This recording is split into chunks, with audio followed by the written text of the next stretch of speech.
그 중에 어떤 사람 곧 경건한 헬라인의 큰 무리와 적지 않은 귀부인도 권함을 받고 바울과 실라를 따르나. 미국 펜실베니아주의 센트랄리아라는 작은 마을이 있습니다. 이 마을은 원래 인디언이 살던 곳인데 19세기 중반 석탄이 많이 묻혀 있는 곳이라는 것을 사람들이 알게 되었습니다. 탄광이 개발되면서 타운이 형성되고 인구 수천 명의 도시가 되었습니다. 1962년 5월의 어느 날 한 청소부가 석탄 난로에서 타다 남은 재를 구덩이에 던졌는데 그 재에는 불이 완전히 꺼지지 않은 석탄 덩어리가 섞여 있었습니다.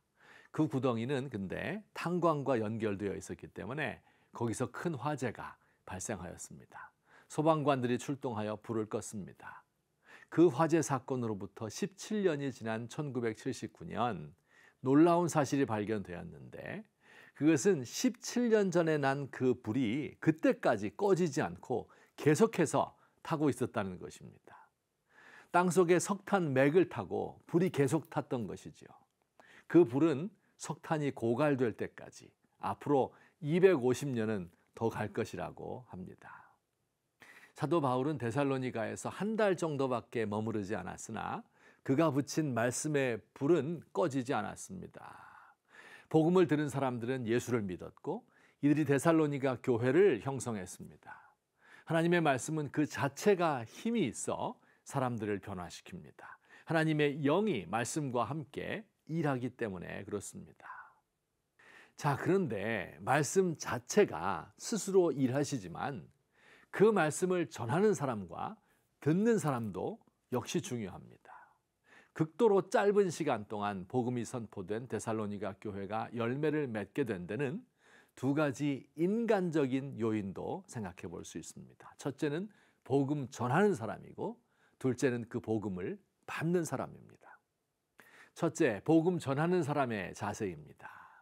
사도 바울은 후일 데살로니가 교회에 보낸 편지에서 자신의 태도에 대해서 이렇게 이야기했습니다. 우선 그가 복음을 전한 동기에 대해서는 간사나 부정해서 난 것이 아니고 속임수로 하는 것이 아니라 라고 말합니다. 하나님으로부터 복음 전할 부탁을 받았기 때문에 하나님을 기쁘시게 하려 하였을 뿐 사람을 기쁘게 하거나 사람에게 아첨하거나 자신의 이익과 영광을 취하려 하지 않았다고 고백했습니다.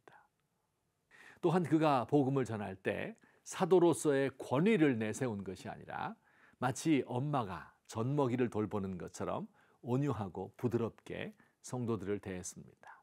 물론 때로는 아빠가 하는 것처럼 권면하기도 하고 경계하기도 하였습니다. 말로만 성도들을 사랑하는 것이 아니라 목숨까지 내어줄 만큼 희생하는 마음을 가졌던 것입니다. 하나님의 말씀을 전하는 사람은 그 말씀에 합당한 삶을 살아야 합니다. 그래야 그가 전하는 말씀이 방해받지 않고 일할 수 있습니다. 오늘날 하나님의 말씀의 권위가 떨어진 것은 하나님의 말씀 자체의 문제가 아니라 이를 전달하는 사람의 인격이 말씀의 내용과 맞지 않기 때문입니다.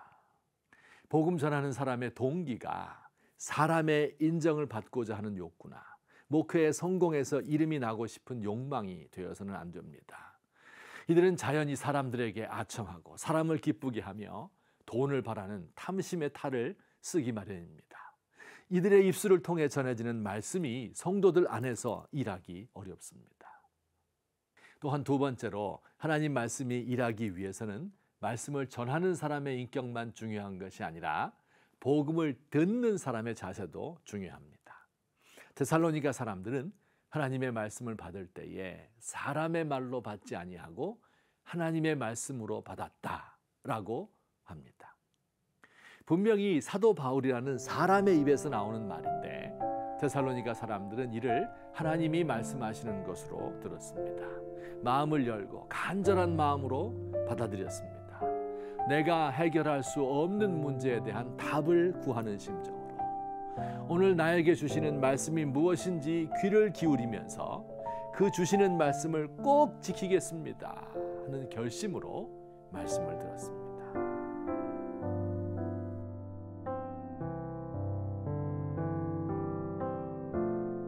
주님, 말씀을 전하는 분들을 위하여 기도합니다. 목사님들, 선교사님들, 신학교 교수님들과 목회자 후보생님들이 말씀을 짊어진 자들로서 말씀에 합당한 삶을 살게 하소서.